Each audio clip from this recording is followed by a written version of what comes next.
अस्सलाम वालेकुम dear students, welcome back to my YouTube channel Brainstorming Knowledge. और आज की इस वीडियो में हम बात करने वाले हैं drain of wealth and deindustrialization के बारे में। ठीक है, ड्रेन ऑफ वेल्थ और डी इंडस्ट्रियलाइजेशन पे हमने नोट बनाया हुआ है और इसकी मैं एक्सप्लेनेशन भी करूं ताकि आपको कंसेप्ट भी समझ में आए और आप अच्छे से कॉपी पे लिख सको ताकि आप एग्जाम में to the point answer memorize करके वहां पे लिख सको। Drain of wealth. It implied the outflow or carrying away of India's enormous wealth to England by the Britishers through various means. Drain of wealth का मतलब है जो आउटफ्लो हुई, जो वेल्थ यहाँ से इंडिया से ब्रिटिशर्स लेकर गए अपनी कंट्री इंग्लैंड में बाय वेरियस मीन्स, मुख्तलिफ तरीकों के जरिए, मुख्तलिफ मीन्स के जरिए, उसको हम कहते हैं ड्रेन ऑफ वेल्थ। ठीक है, ये एक किस्म की लूट मार मचाई हुई थी अंग्रेजों ने इंडिया में। It led to the extreme form of exploitation of India's resources for the benefit of Britishers। और इससे क्या हुआ, जो इंडिया के रिसोर्सेज थे, जो हिंदुस्तान के वसाइल थे, वो पूरी तरह से एक्सप्लॉइट हुए, वो बहुत बुरी तरह से ख़त्म हो गए। For the benefit of Britishers, किन के फ़ायदे के लिए? ब्रिटिशर्स के फ़ायदे के लिए। The economic drain theory was put forward by Dadabhai Naoroji in his book Poverty and Un-British Rule in India in 1867। जो थेरी थी ड्रेन ऑफ वेल्थ की, वो दादाभाई नौरोजी ने अपनी बुक जिसका नाम poverty of India, poverty and un British rule in India 1867 में जो लिखी है, उसमें ये थेरी डाली हुई है। In his book he stated that the drain of wealth was the portion of India's wealth that was not available to India।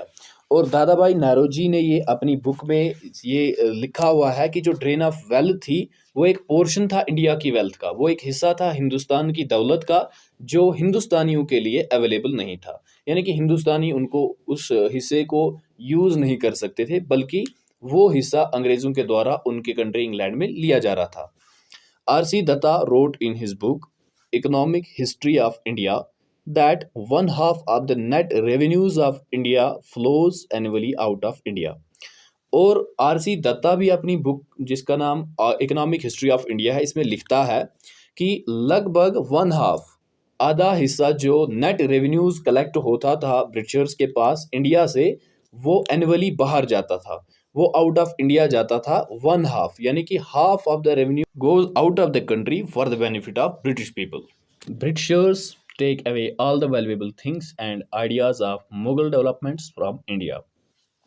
और इन अंग्रेज़ों ने जितनी भी सारी वैल्यूएबल चीज़ें, जितने भी कीमती चीज़ें हिंदुस्तान के अंदर थी, या जो भी डेवलपमेंट्स मुगलों ने यहाँ पे की थी, वो सारी ये चुरा कर ले गए, ड्रेन आउट की यहाँ से, और अपनी कंट्री इंग्लैंड में लेकर उनको रखा।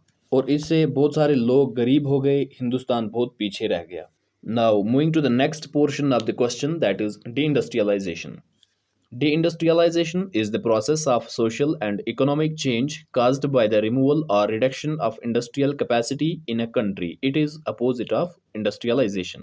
Deindustrialization का मतलब होता है जो समाजी या इक्तिसादी चेंजें आती हैं, तब्दीलियां आती हैं, जब रिडक्शन करते हैं हम, जब रिड्यूस करते हैं या ख़त्म करते हैं, रिमूव कर देते हैं इंडस्ट्रियल कैपेसिटी को किसी कंट्री में से।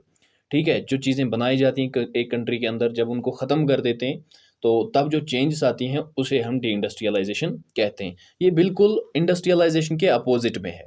ठीक है, इंडस्ट्रियलाइजेशन का मतलब होता है जो चीज़ें बनाई जाती हैं और जो उनसे इकोनॉमी जनरेट होती है और उससे एक देश जो है वो डेवलप होता है। बट डी इंडस्ट्रियलाइजेशन बिल्कुल इसका अपोजिट है। India's industrial economy was destroyed by Britishers. और हिंदुस्तान की जो इंडस्ट्रियल इकोनॉमी थी वो बिल्कुल तबाह बर्बाद करके रख दी ब्रिटिशर्स ने। The large-scale deindustrialization brought far-reaching impacts on the economy, which lost to traditional economy like artisans and handicraft। जो बड़ी तादाद पे deindustrialization हुई, उसके बहुत बहुत सारे इम्पैक्ट से, बहुत सारे बुरे असरात थे हिंदुस्तान की इकोनॉमी पे, जिससे ट्रेडिशनल इकोनॉमी लॉस हो गई। मतलब जो आर्टिजन्स थे, हाथ से बनाई जाने वाली चीज़ें इस्तेमाल की जाती थी, उससे वो आर्टिजन्स अपना जॉब खो बैठे। अब इंग्लैंड से बनी हुई चीज़ें आने लगी और वो कम कास्ट में पड़ी लोगों को वो लोगों ने प्रेफर की, या हैंडीक्राफ्ट जो लोग खुद हाथों से काम करते थे वो अपना जॉब खो बैठे। और इससे क्या है कि जो कंट्री की जो इकोनॉमी थी वो ख़त्म हो गई। One big cause of deindustrialization was the leniency of Mughal as they preferred new designs of Western tastes. तो इस डीइंडस्ट्रियलाइजेशन की का एक बहुत बड़ा काज ये है कि जो मुगल्स की लीनियंसी थी, मुगलों ने जो डील दी थी अंग्रेज़ों को जब वो यहाँ पे आए थे ट्रेड करने के लिए, ठीक है। और मुगल जो थे इन्होंने वेस्टर्न टेस्ट्स को प्रेफर किया, यानी कि जो वहाँ से बनी हुई और रेडीमेड चीज़ें आती थी उनको ज़्यादा प्रेफर किया, ठीक है। और इससे क्या है कि जो हिंदुस्तान के लोग थे उन्होंने अपना वैल्यू जो है वो and increasing poverty of the country, और इस डी इंडस्ट्रियलाइजेशन की वजह से हिंदुस्तान अंडर डेवलप्ड रह गया और पुअर रह गया, बहुत गरीब रह, यहाँ के लोग बहुत गरीब हो गए। Thus the process of deindustrialization prove to be a disaster for the several million persons.